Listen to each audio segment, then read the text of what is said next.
Can you tell everyone to enter the meet now so that I can start? Well, I will going to start. Even you are 16. Continue. Please kindly inform the body. Okay, so this is actually the last part as we continue our discussions in cardiovascular system. We are now in the pathology of the blood vessels. So hopefully, later we will start on the respiratory system.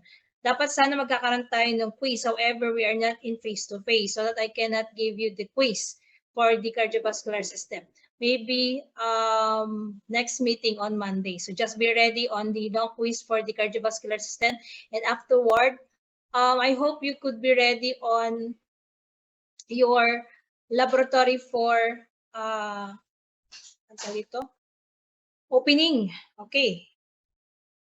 Sa necropsy natin. So after kasi ng quiz, we will do the necropsy on Monday.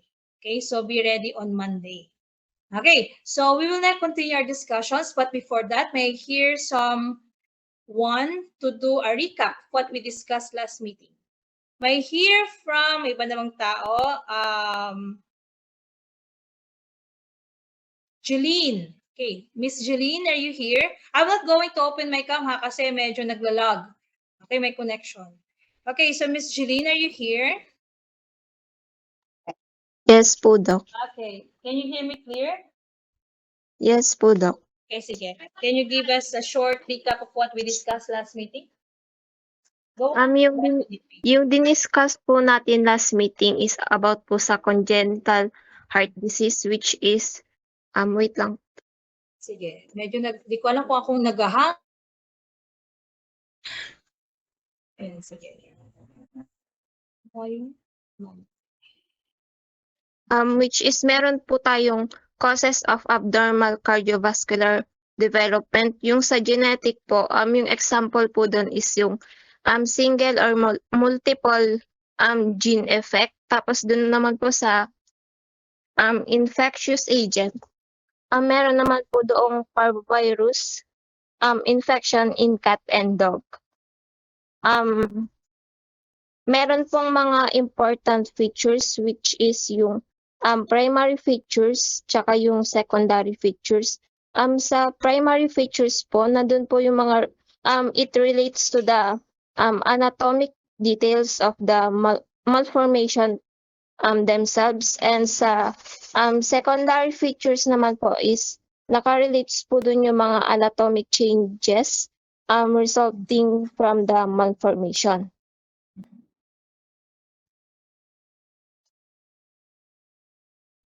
What else? Yun lang?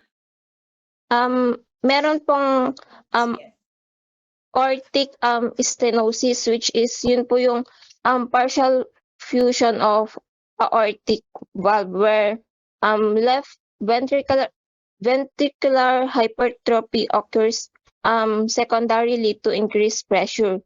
Tapos yung pulmonary stenosis naman po, yun po yung lumen of the pulmonary artery is narrowed.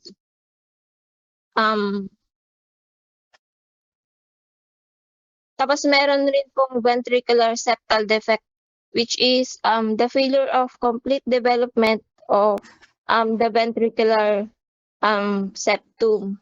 And yung interventricular septal defect naman po, yun naman po yung defect of membranous septum. Tapos po, Doc, meron pong mga abnormalities in the position of the heart, which is yung ectopia cordis po, tsaka yung dextrocardia, which is yung ectopia cordis po, yun po yung mostly frequently seen sa mga cattle. Tapos yung dextrocardia naman po, yun po yung heart is on the right side rather than the left. Yun lang po, Doc. Miss Jeline for that, no? So Miss Jeline mentioned about short highlights on what we discussed on the congenital heart diseases in last discussion. So I just want you to remember the general characteristic if you're going to assess animals that are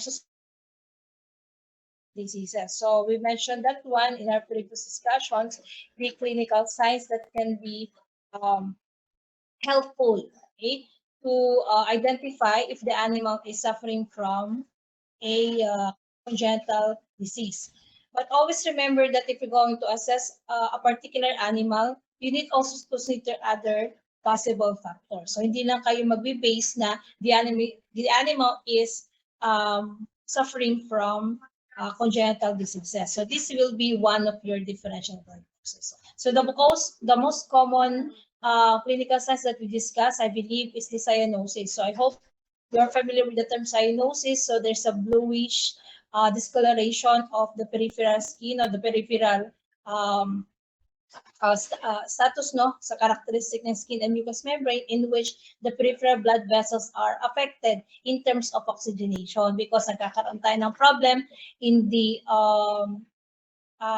circulations that the circulation is not enough, or let's say the nature of blood that is being distributed inside the body is not fully oxygenated.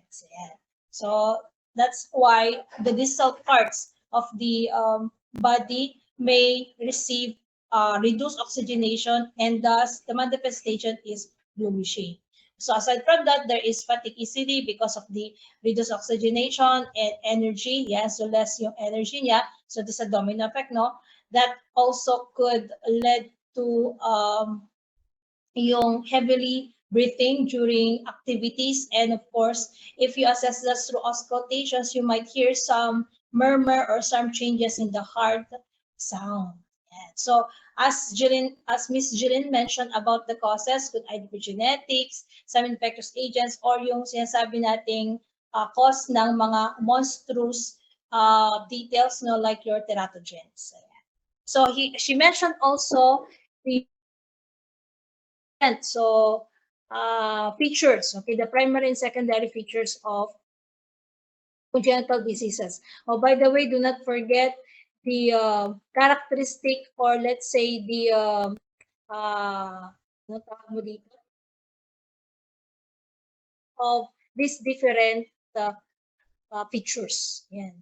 So we have the different classifications, okay, or groupings of the basic defects that might be present in the primary or intertwined with the secondary features. Yan. So meron tayong 5, and those are being mentioned by Miss Jeline. Okay, now we will continue our discussion in the pathology of blood vessels. So this is the last part, or the last leg of the structures comprising the cardiovascular system. Ayan, so we have here the veins, arteries, and the capillaries. Okay, so this picture shows you a demonstrations of the different characteristic, or let's say parts of the muscular artery and vein. So I got this picture from the Fiore. Ayan. So showing you how it is being differentiated in terms of the constituent of a vein and an artery. So what is very distinct here is the shape, at the same time the layers, okay, especially on the depth of the thickness, okay, of the constituents comprising a certain blood vessel. So as you can see on the left side, you are seeing a description of an artery showing you the different layers. So you have the lamina, or the inner portion, no, and of course the elastic fibers and the tunica media. So beyond that area, so going outward, so you have there the tunica adventitia. Okay, now how it will be differed from your vein. So you will see also the tunica intima, the tunica media, and the tunica adventitia. So in terms of thickness, it is more thick on artery. Ayan. So you can see here capillaries and venules and arterioles, and of course the surrounding connective tissue.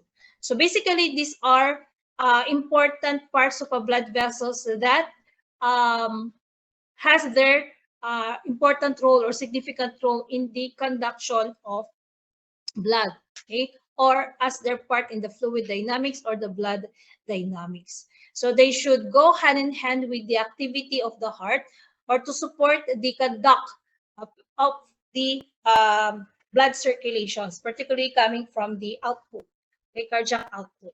Now, to see more of the artery, you will notice here the different structures, the endothelium being the innermost layer in which the intima, okay, the lamina, the internal elastic lamina is found. And then how thick the tunica media, which is different from your vein kanina. Okay, so you have the tunica intima, the tunica media, and of course the tunica adventitia. So the adventitia is the outermost portion in which you can find the different connective tissue structures. Same way with the other small blood vessels. Okay, yan yung mga venules and arterioles. And of course, the smooth muscles that help, that has a role in the regulation. Okay, kasi may contraction yan, may pressure. So they are contracting at the same time, adjusting. In some, as what we mentioned about in the peripheral adjustment. Yeah, di ba? We mentioned that during our discussion in the compensatory mechanism. Okay, so for the vein, now let's see how the structures differ from your, or differentiate from your artery. In terms of the three important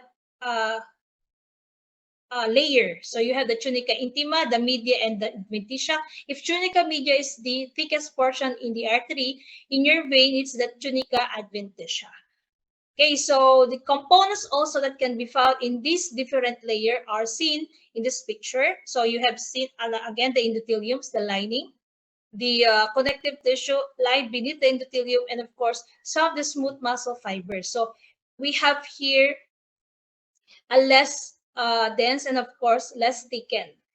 Okay, so in this means when you compare for their role in terms of pressure adjustment, ayan, at saka yung elasticity, yan, you can see that the vein is more elastic because it has more little, okay, so hindi siya masyadong makapal and very compact. So they are more loose in terms of smooth muscle fibers. Kaya nga, in terms, in the movement of fluids and small particles through diapedesis, this could happen in the vein. Ayan. And of course, you see here the different structures that can be found in the tunica adventitia. So there are a lot of blood vessels, small blood vessels, arteries, veins, and capillaries, and of course, some bundles of linguinal sections of your smooth muscle fibers. Ayan. So these are the different structures comprising the wall of the vein, and of course, what we mentioned about on the artery. Now, what we need to consider in the activity or functionality of the blood vessels.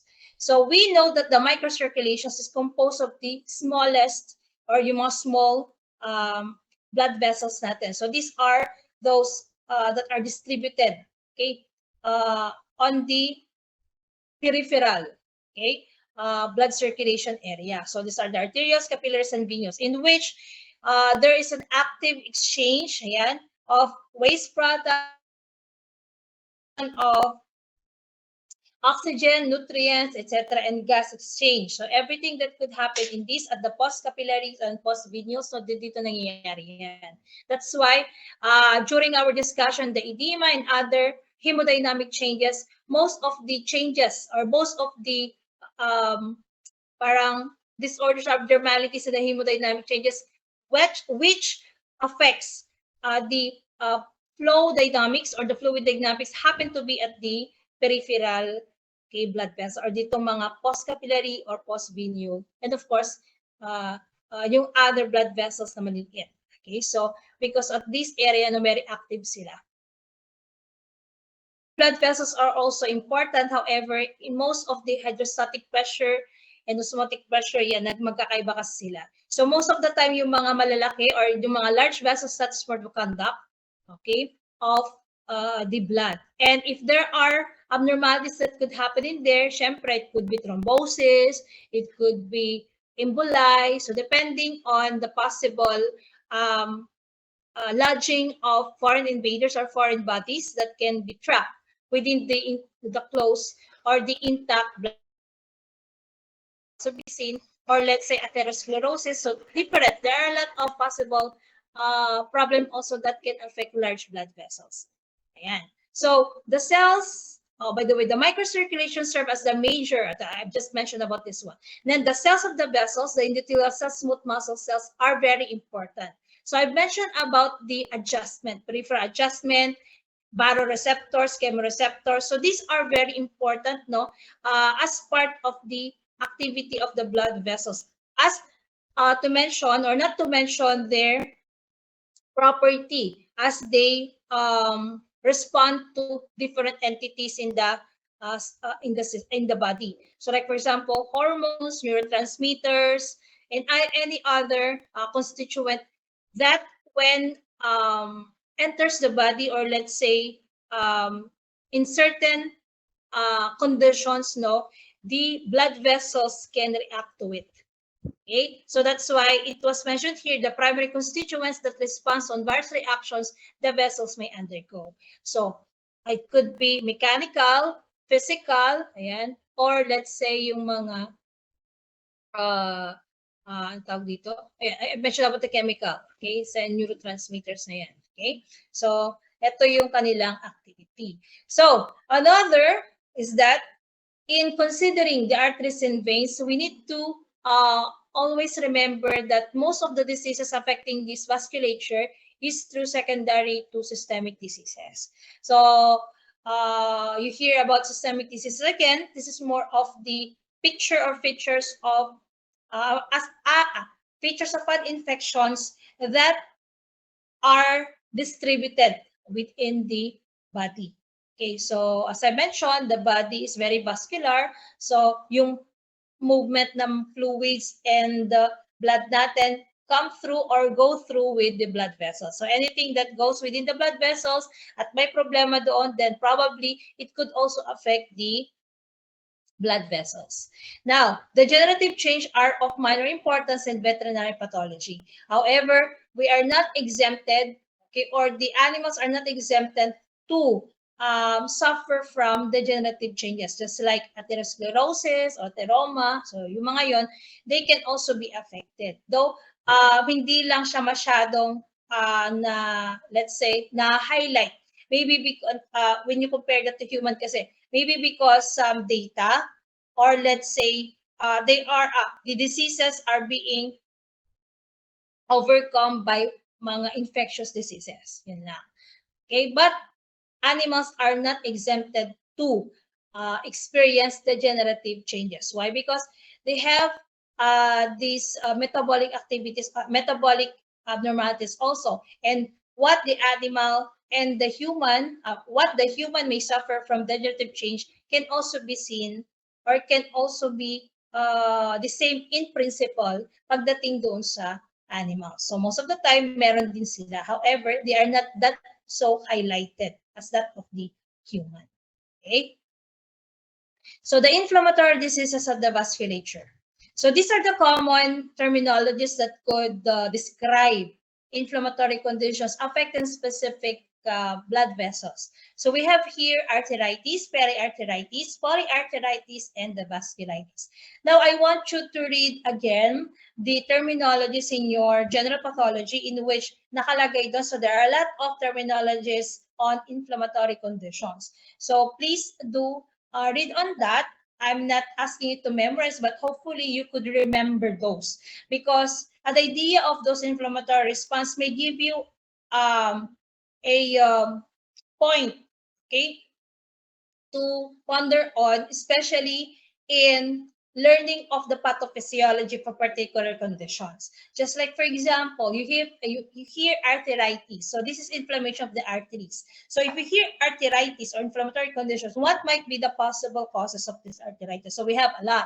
So since I've mentioned about the abnormalities in the blood vessels may be secondary to systemic infection. So what are the possible systemic infectors that could affect blood vessels? So during our previous discussions, I mentioned about mga pathogens like mga viruses. Ayan, that could also lead to affecting blood vessels, lalo na pag hemorrhagic.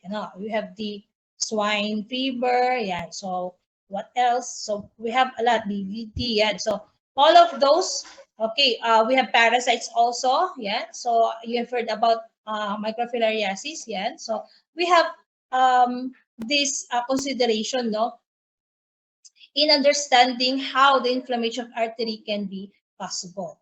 Now, for the peri-arteries, so we have the prefix peri there, ibig sabihin, on the periphery or the outermost layer, okay, of the artery. So that is inflammation of the adventitia. That's why it's called periarteritis. So what might give you an idea that the adventitia is having inflammatory reaction is the deposition of inflammatory cells or hypercellularity of inflammatory cells. In the pictures that is being described here, it's actually this is an artery. However, we have seen here a lot of depositions. Okay, marami kayo nakikita dito depositions ng inflammatory. So sorry, inflammatory. The media here, yan, medyo thickened na siya, and almost the lumen cannot be seen. So meron din tayong fibroblast deposition here. So this is a mix. So we have here the arteritis, but at the same time, may degenerations na nangyayari dito. Okay, so polyarteritis is inflammations of many arteries. So you can see that if you check for the histopathology, that whether are large arteries, small arteries, they're all affected. Okay, and vasculitis is the general inflammations of both blood vessels, arteries, and veins. So these are also called angiitis. That's why in medical or sa mga medical terminologies, you have heard about angiopathy. So when you say angiopathy, there is this ano tawag dito?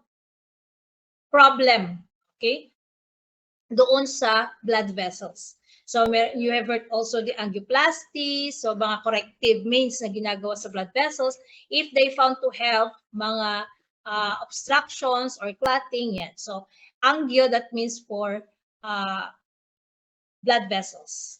Okay, so that is your arteries.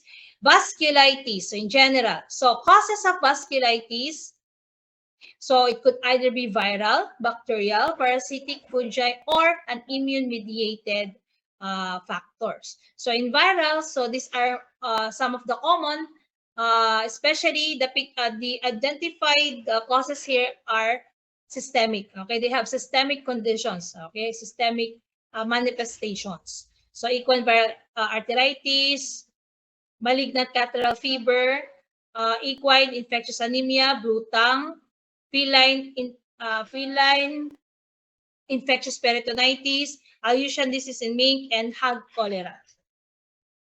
So that's those are some, but there are a lot, especially if you are familiar with different pathogens. Okay, during your virology, pag may nababasa kayo at may systemic effect or systemic manifestations of the disease, then it could be possible that vasculitis can be observed. Now, for the bacterial, salmonella infections, what is them again? I forgot the term. Encephalomyelitis to eh. Okay, so the term again, yan. So they have mga clotting formation at the same time because of their toxins produced. Ayan, so meron silang vasculitis. Parasites, strongylosis, filariasis, etc. So there are a lot of this one. Fungi, Guttera pouch mycosis. So yung nagkakos ng mycotic condition, systemic mycosis in horses. Yan, Guttera pouch mycosis. Immune-mediated, okay, yung lupus nyo, rheumatoid arthritis, and the polyarteritis nodosa. So these are the most common causes of vasculitis, but they are not limited to this kind of, to these listed conditions. Okay. TM is thromboembolic meningoencephalitis. Ano kasing pangalan nito?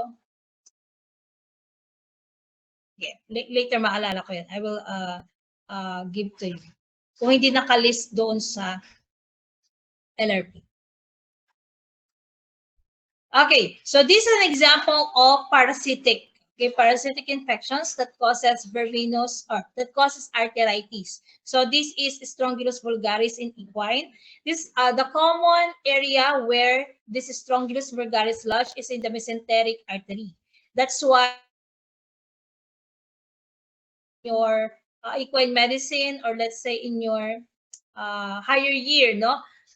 This Strongylus vulgaris infection or infestation is being part of the differential diagnosis pag nag-palpate kayo for ano to? Pregnancy sa equine. Yan. Kasi sa may right mesenteric, do sa mesenteric arteries sila nagla-lodge. So they resemble as parang nodule. Kasi pag nag-palpate ka sa equine, you need to palpate parang a nodule, parang bilog, kinamaramdaman nyo. Okay, to say that there is a developing embryo, in the womb of the equine. Yan. So another is pyogranulomatous myocarditis, which is a common manifestation of the feline infectious peritonitis. So this is actually one of the na kapag may FIP, kasi this FIP is a virus. Ayan. But then again, this can trigger, okay, the manifestations or the invasion, okay, of secondary bacterial infections. Ayan.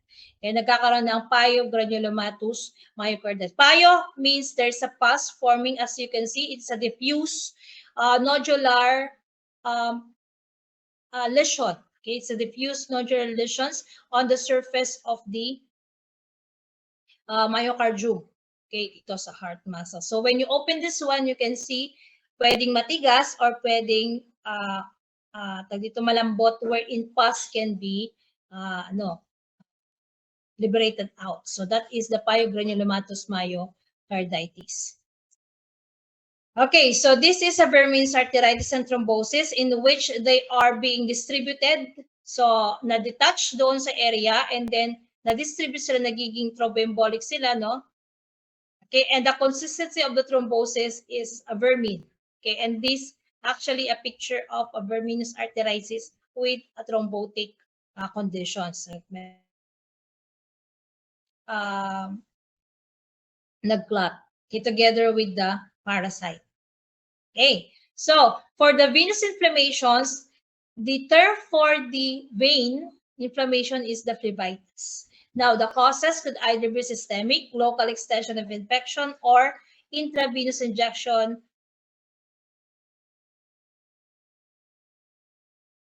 IV, so be very careful, okay, in doing the IV. So, ang pinakamahirap dito, pag ma-severe nyo yung vein, it might also cause hematoma. Okay? So, systemic infections, I mentioned about salmonellosis na FIP. For local extension naman, if there is an ascending or descending infections from the womb, or of course, the intravenous injection problem. Okay? Kapag nagkamali kayo doon sa pag-inject. Okay? So, for the omphalophlebitis. So, omphalophlebitis is the mixed inflammation of the umbilicus and then phlebitis for the vein, so umbilical vein. So this is due to bacterial communications of the umbilicus immediately following parturition. That's why during the management of the units upon or just after parturitions, yung kanilang umbilical cord should be disinfected, if not cut for a certain shortness or length, no, for a certain length, and then it will be disinfected with antiseptic. Ayan, para hindi makapasok yung bacteria or any foreign, especially mga bacteria or tetanus, like that, no? And in other animals, these are very, ang mga prone dito, lalo na kapag walang management to see after it was delivered out, yung mga neonates natin, can be seen in livestock, okay, sa calf. It could also be seen in foal, okay, sa kabayo. Yan, kasi we had an experience on this one, especially dun sa foal, during our OJT when I was in my 5th year, ayan, OJT for production. So we had, okay, a case regarding these omphalophlebitis infections. So if this is not remedied properly, no, it could lead to systemic infections and it might kill the animal. Because sometimes ang pinaka-common dyan na invader is the E. coli.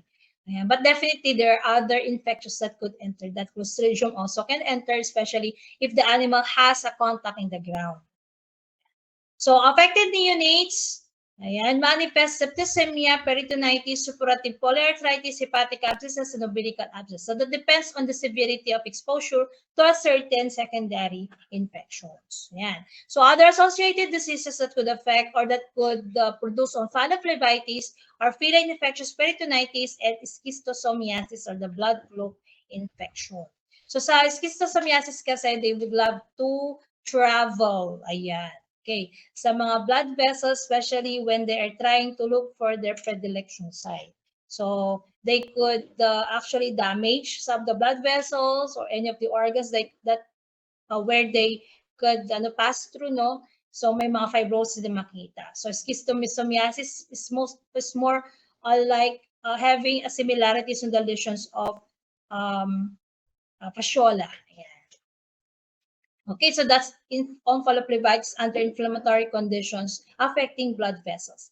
Now we go to degenerative diseases. So as I mentioned previously, degenerative diseases is not that quite familiar. I mean, common in animals. Okay, so most of the degenerative changes that can be seen in animals are arteriosclerosis. So I mentioned about this one, atheroma and atherosclerosis. So if you still remember your Patho 1, we've discussed on the description, the possible causes of these degenerative changes. Okay, but arteriosclerosis, there is fibrous thickening. So depending on the depositions of the fibrous connective tissue. Atheroma is a specialized or is a special term or special picture of a arteriosclerosis, so in which lipid deposits on these affected artery. Then atherosclerosis is same, the athero plus with fibrosis. Yan. So this is a picture of atherosclerosis in which the pinkish here could either be, the most common is the hyaline degeneration. Tama ba? Can you still remember where? And most of the possible parang conditions that can be related, okay, to the deposition of hyaline degeneration is atherosclerosis. Ayan. So there will be hardening of the arteries because of the depositions. Ayan. This may result of proliferative and degenerative changes of the media and the intima. Okay, so the upper picture here shows you the glomerulus and the perivascular capillaries. Okay, so also the vein here, okay, as you can see, no, so napaka na yung hyaline, okay, deposition on this part. Okay, abdominal aorta is commonly affected, okay, dun sa artery natin, sa large vessels. So the lesions for gross, so there is a slightly raised firm white flakes once you open or transected a typical vessel. And microscopically, there's a thickening in the intima. Okay? So there's a thickening on the intima, yung nandun sa inner, nasa gitna, or nasa periphery. Where is intima again? Hello guys. Saan ulit ang intima? Yung nandun sa innermost portion, yung nasa innermost, Doc. They have contact with your endothelium. Thank you very much, Jeriel. Okay. So, yon. So that is the atherosclerosis. No. So involved thickening and accumulations of mucopolysaccharides with subsequent proliferation of medial smooth muscle cells and fibrous tissue infiltration in the intima. Now, as you notice, the pinkish here is a plus fibrous connective tissue and some hyaline changes or mucopolysaccharides depending on the affected blood vessels kung nasan siya. Ayan. So, the worst here if there are fragmentation of the internal elastic lamina. So if that happens, no, then the activity blood vessels, particularly the elasticity, will be hindi na. Okay, so there will be loss of elasticity. And of course, as you can see, may narrowing of the lumen. So if that happens, no, tendency is pwedeng may magbo-blockade. Okay, there will be blockade or obstructions on that affected blood vessels. Okay, that's atherosclerosis. Now for that's arterial. For atherosclerosis, this is describing the degeneration in the wall of an artery in which lipids, example, cholesterol, triglycerides, or anything that is lipid-based are the primary components of the degenerative response. So yung atherosclerosis kanina, it could be mga fibrous connective tissue and other degenerations of proteins, okay, and other carbohydrates. No, in atherosclerosis, it's very specific that the substances or constituent are from lipids or lipid origin. So the atheroma is the extensive deposits of lipid, fibrous tissue, and calcium in blood vessel wall. So this one. Okay, the occurrence is aorta or coronary arteries or cerebral arteries. So in short, ito yung isang common din sa human. Ayan. Yan. So as you will notice, no, what makes it or having a good picture for atherosclerosis description is the presence of cholesterol clefts and some calcification in the affected area. Ayan. So, yan yung kanyang mga depositions. Okay. So, lesions of the vessels of the heart, mesentery, kidneys, especially prominent, no? Firm and yellow, white in color. So, streak. Okay, mga streak na makita nyo. And if you will remember dun sa heart din kapag may mga calcifications, ayan, kung para may streak.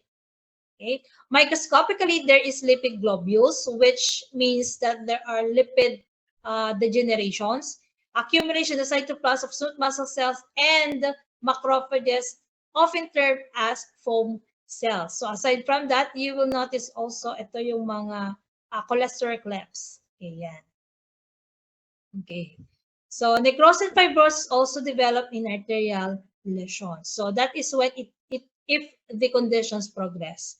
Okay, so ito yung mga isa sa mga conditions that will reflect that there are depositions of lipid origin substances. Okay, we have the canalized thrombosis. So this is the blood vessel. So as you can see, no, how thickened the intima at the same time affecting also the media, but the lumen is already been closed or stenotic. Okay, may stenosis. However, may canalized, ibig sabihin nag-open. So this reopening of the blood vessels will help again, at least the movement of blood flow. Except dun sa talagang comparing to its original form before, na the patency is there, but however, yung yung large, okay, surface or space in between, okay, or yung lumen niya is not normal one. However, meron tayong establish again thrombosis. Okay, so that's thrombosis. For embolism, so this is how it happened, no? So there is a deposition of constituent in an artery or in a blood vessel. So this is actually a vein, no, in which there are accumulations of, I think this is mga fibrous connective tissue plus an inflammatory cell. So maybe an infection. And these are detached from a systemic lesions and then clog vessel.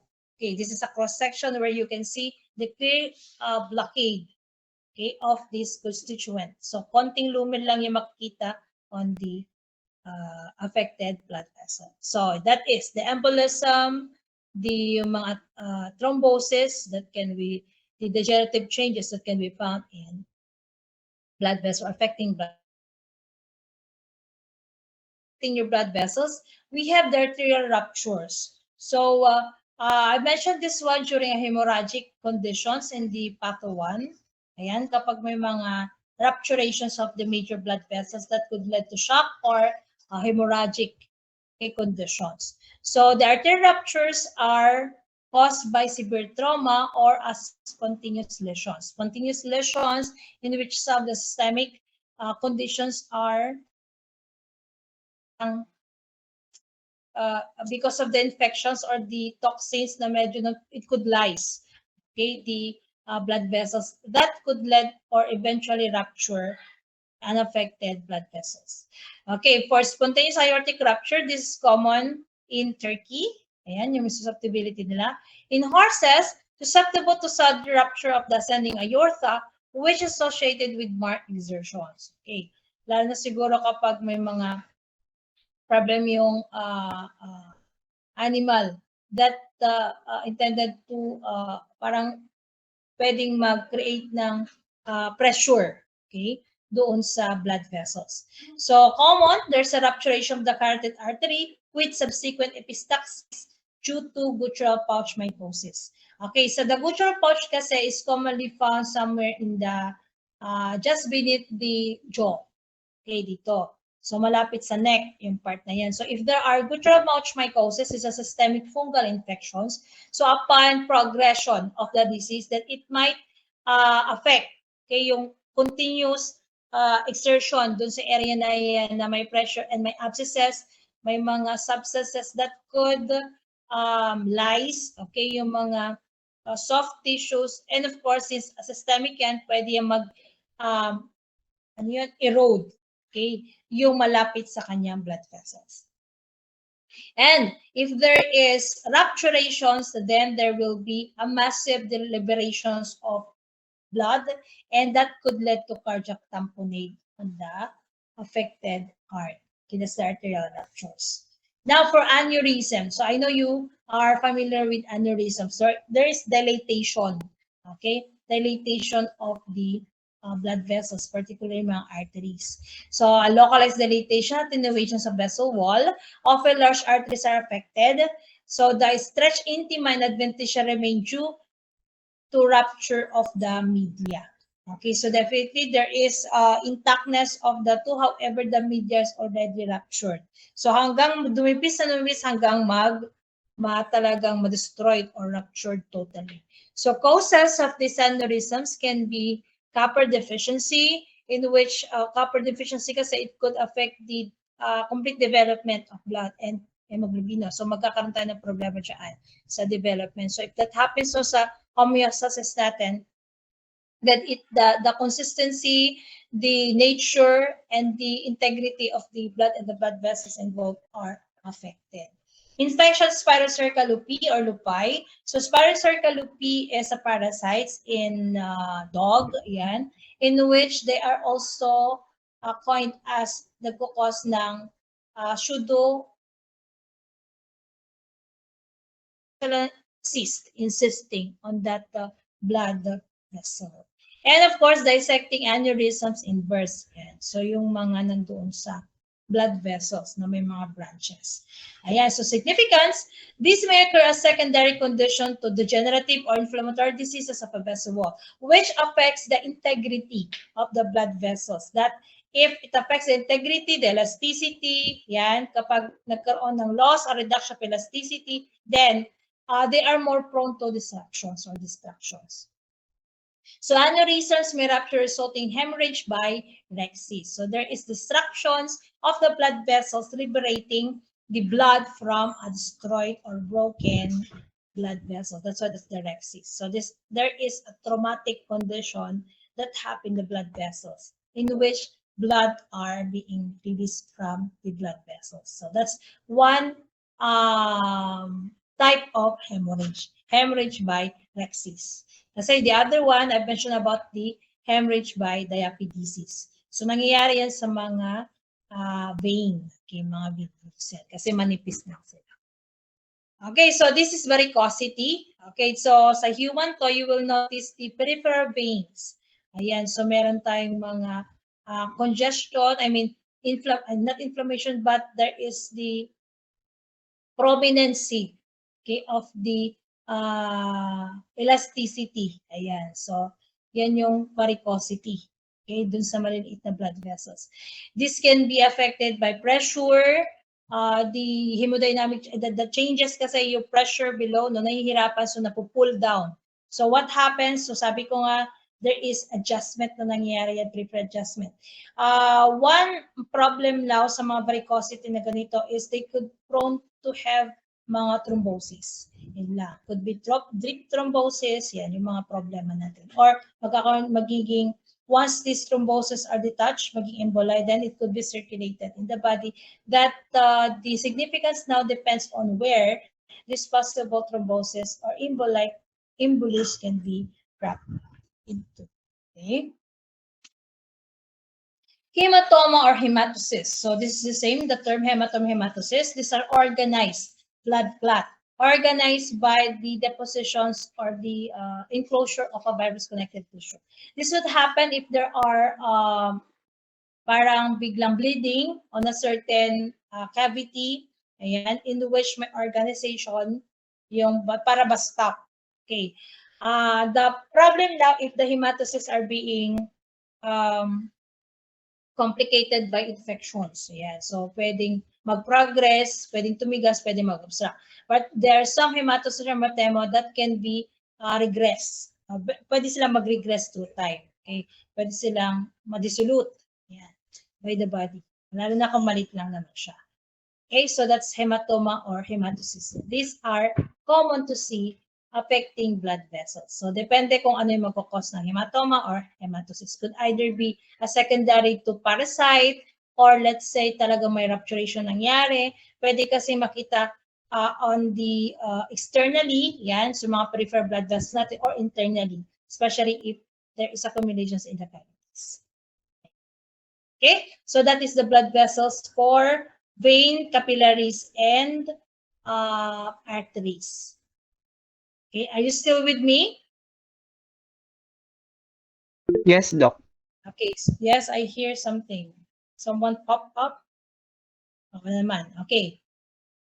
Okay, and the last part, which is a parang tawag dito, addition, okay, and of the blood vessels, the lymphatics, okay, yung lymphatic vessels. Kasi yung lymphatic organs, we mentioned that in our hemopoietic pathology or hemopoiesis. Okay, so pathology of the hemopoiesis. Now, the lymphatic vessels in which clear fluids or mga transudate natin are being distributed. Okay, and they're also in correlations or in combinations also of the microcirculations. Kasama kasi yung fluid natin. Okay, doon. The blood, yung tatlo nating capillaries, venous, and arterials are very important as part of the microcirculations. Lymphatics are also a ano kasing tawag mo dito? Accessory, okay, accessory blood vessels in which yung mga fluid, okay, so they are important dun sa fluids, especially filtering the interstitial spaces, in which kapag may mga obstruction na to, we mentioned that one of the edema mechanism, kapag may obstructions that could lead to edema formations on the affected region of the body in which lymphatics are being obstructed. Okay, so lymphatics are part of the circulatory system, particularly nasabi ko na kanina, fluids ang kanilang kinakandak and or distribute. It carries excess body fluids filtered in the interstitial spaces, and all lymph channels are carried to the right thoracic duct that opens into the posterior vena cava. Okay, so yun yung connections nila. So once collected from any part of the body, so from the right, they will be carried to the right thoracic duct kasi ito yung mga thoracic duct, the lymph vessel, no? Lymphatic vessel, no? And it will drain to the posterior vena cava. And the posterior vena cava, yan, either cranial or caudal, will go through the right atrium, yan, for oxygenation again. So recirculation na naman siya. Okay, so if there are rupturations, okay, this can be possible. If there are rupturations of the lymphatic vessels, ito yung lymphatic obstructions. So one of the ito na inflammatory ito. One of the manifestation is this. So accumulations of a milky, para siyang white. Yan. So ito yung chylotors. Itong chyle lang tawag dito, chyle. So parang white milk constituent. Okay. accumulating on the thoracic cavity. Kasi kapag may rupturation of the thoracic vessel or lymph vessels natin. So, may accumulation dito. So, may protein kasi, yan. So, that is how it looks like sa isang chyle. Ayan. So, another is lymphangitis in Hiones disease. So, Hiones disease is a systemic disease caused by Mycobacterium paratuberculosis. And one of the manifestations of the disease is diffuse lymphangitis or lymph inflammation. Yeah. So that is how it looks like. This is a lymphangitis in the affected intestines. Yeah. So makikita nyo, ang lymph vessels ay hindi ito. These are blood vessels. So these are vein. Now, the lymph vessels are itong mga white. Ayan. Kapag may nakita kayong mga white streak, ayan na ganyan siya, these are the lymphatics. Okay? So, saan nyo sila nakikita? Usually, they are also adjacent sa mga different blood vessels natin. Kasi meron tayong fluid dyan nagde-drain. Okay, so always they are there. Okay, so if you want to confirm that, you can read again your anatomy. So it's very clear there the distribution of the lymphatics as well as the different branches of the blood vessels. So I hope you still remember the branches. Very difficult to review, pero as you go on, so try to integrate. That's why para hindi nyo siya makalimutan. Okay, yung mga branches. So in our discussions, we've mentioned about vena cava, aorta, abdominal aorta. So what else? Carotid artery, subclavian artery. So all of those are part of the blood vessel branching. So I hope you will remember all those. Okay. And last is the neoplasm of the cardiovascular system. Okay, so the most common ones, the hemangiosarcoma. So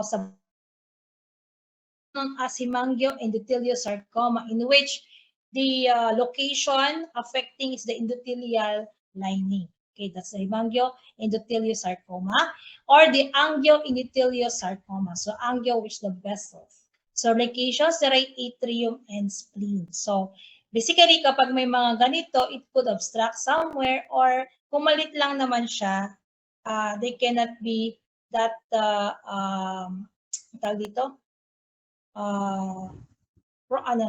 significant, but since it is a sarcoma, they have this capacity to metastasize. So, ibig sabihin, cancerous na siya. Okay, so this is how it looks like upon cross-section, since hemangio, being vessels, so there are a lot of RBC here, and the different or disorientation, okay, of the endothelial lining plus a connective tissue. So as you can see, may mga malalaki dito, very active yung mga nuclear, ayan, may mga mitosis, and different or meron tayong polymorphism, okay, on this area. Okay, next is hemangioma. So hemangioma is a benign. Okay, this is a benign tumor that can be seen in the periphery, somewhere here, kung saan may blood vessel. Okay, so arising from endothelial cells and most commonly found within the skin. Sometimes this can be ma-regress through time. Ayan, so natatanggal din yan. Kung hindi matanggal, sabi nila dun sa human kasi pwedeng i-surgery ba din siya. Okay, so as experience, no, yung baby ko kasi nagkaroon ng hemangioma siya, ngayon wala na siya. So that happens when parang a certain kagat lang yata, and then na-scratch, nagkaroon siya dito sa part ng mukha, and then as grow, no, natanggal din siya. So before siya mag-1 year old, natanggal nila sa hemangioma. Okay, next is heart-based tumor. So this is synonyms to chemodectoma, aortic body tumor. So where can you find this one? So since it was mentioned in the term heart-based tumor, so it is basically found in the heart base. So ito, malalaki, no? So usually an incidence, so incidental lesions found in brachycephalic dog breeds, particularly of boxer, Boston Terrier. So ibig sabihin, may breed predisposition sila. However, it is rare in cat. It could arise from the chemoreceptor cells of the adventitia of the aorta. Take note, the location is in the adventitia. That means in the peripheral layer of the blood vessels. So ito yung mga titignan nyo when you check for the cross-section. So take note, kapag tumitingin kayo sa cross-sections ng mga blood vessels or any organ, you look for the term where you can identify those. Kasi yun ang magsasabi sa inyo that the animal might be serving to this kind of consideration. And that also will help you to confirm or describe more of the characteristic of a tumor. Okay. And lastly is the ectopic thyroid tumors, which are reported okay by this sa Cornell University to. Okay? That can be seen as part of the tumor, okay, ng thyroid. Okay? And that can also affect a portion pagdating sa part ng cardiovascular system. Okay, so I think that is the last part of the tumor. You can add or you can supplement readings, okay, in your from your LRP. So there are a lot of descriptions also in the different tumor there, and I think may mga konting descriptions pa ng iba nating nabanggit. So I guess these are my reference. So I have already give this to you naman, so you can go on to this, plus yung pathologic base of disease, yan, meron din yan sa LRP. Okay, so that ends for the cardiovascular discussions. So do you have any questions? Can you still hear me? Yes, Doc. Okay, so do you have any clarification?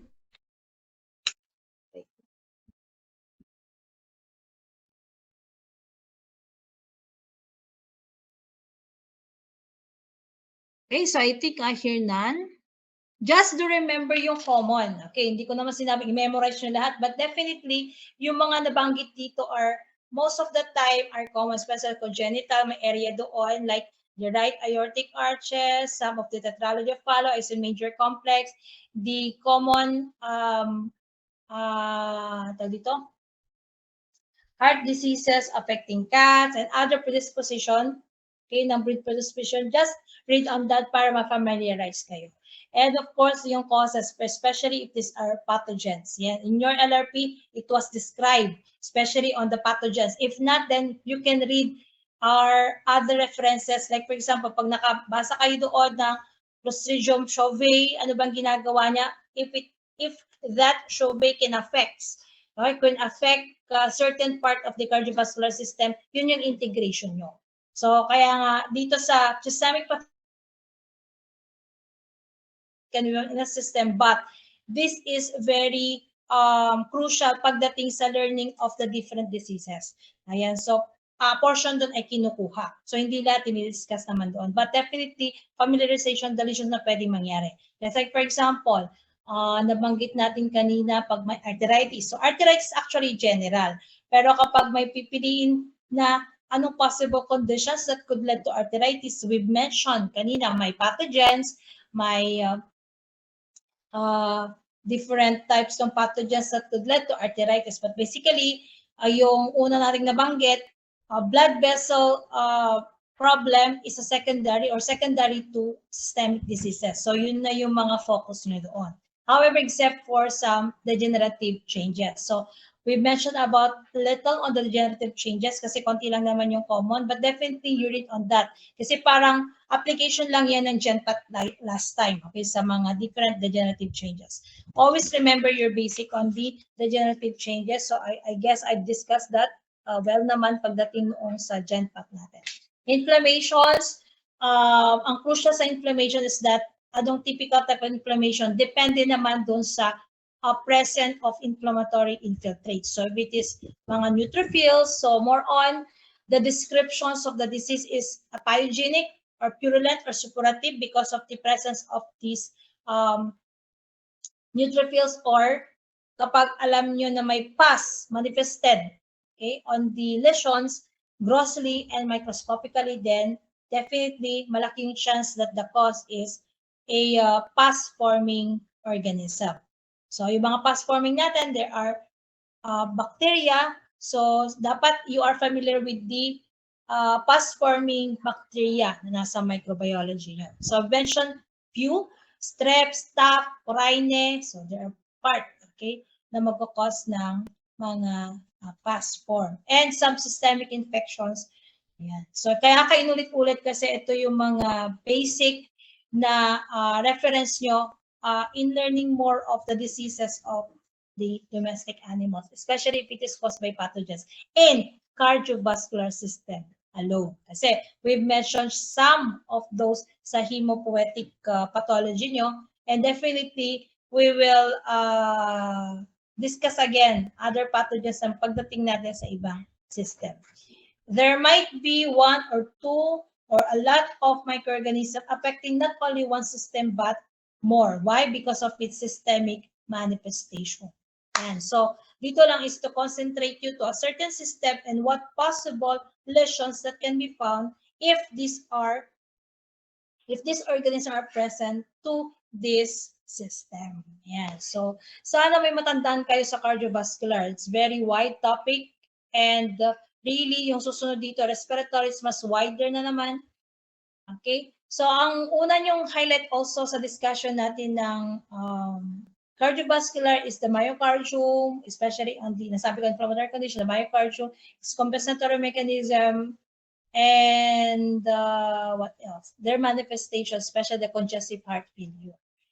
So, yun yung mga common na umiikot doon sa discussions ng cardiovascular system. Okay, so do you have any clarification pa before we have our break? Yeah. Okay. Oh, Monday. Monday, para makapag-open. Bakit may activity ba ang Monday? Wala pa nakalagay sa akin. Sana wala akong activity. Monday. Bakit?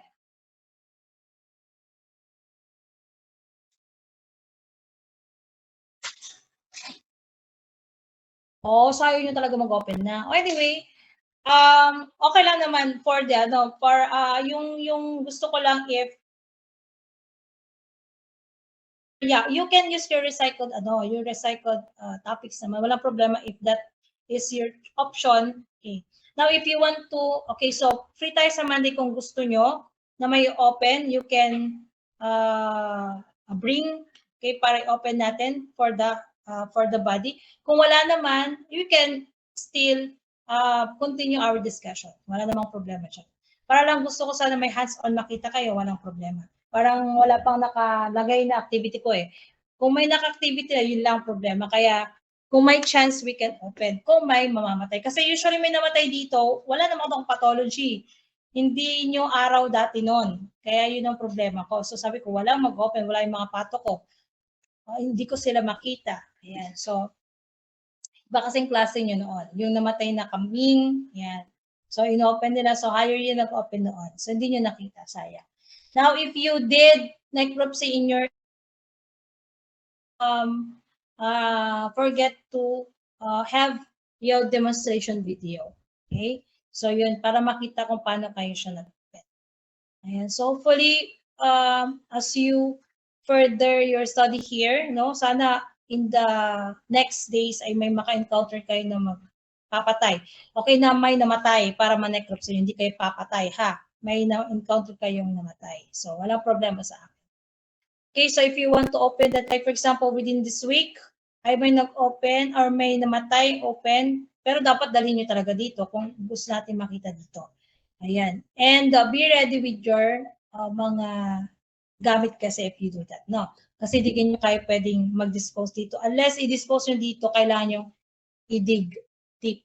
Okay, magdala kayo ng pang-deep nyo dito sa record natin. Pwede yan. Okay, walang problema. So, do you have any question more? Okay, thank you. So, lahat kayo nag-recycle? Kung lahat kayo recycle, ready na ako sa mga questions ko sa inyo paper. So, some, dun kasi sa output nyo, some are very interesting, some are may kulang, but definitely, that can be, ang problema ko lang dito, ilang group kayo? Oo. So, try natin na kung paano natin pero gusto ko sana lahat ay ma-present. Ayan, gusto ko sana talaga ma-present para at least alam nyo na kung paano mag-critique. Okay? na since alam nyo mag-critic, actually medyo masungit nga kayo mag-critic sa mga ginawa nyo, no? I want also that you can present this one and deliberate that in the class. So yun yung after ko. Sana talaga magawa natin, hopefully. And that is under final. Kung hindi, next week kasi kailangan ko pa mag-discuss, hinahabol kong discussions. You know, hindi pa tayo nakakapag-report sa inyo, no? So I think I want to kung ano pa ma-discuss ko. Okay, so if you don't have any questions, we will have a 15-minute break and then we can start discussing respiratory. Okay lang ba sa inyo? I-shift nyo na yung utak nyo sa respiratory. Okay lang ba? Wala na kayong magagawa. Wala nang sumasagot. After 15 minutes, we have our discussions in respiratory system.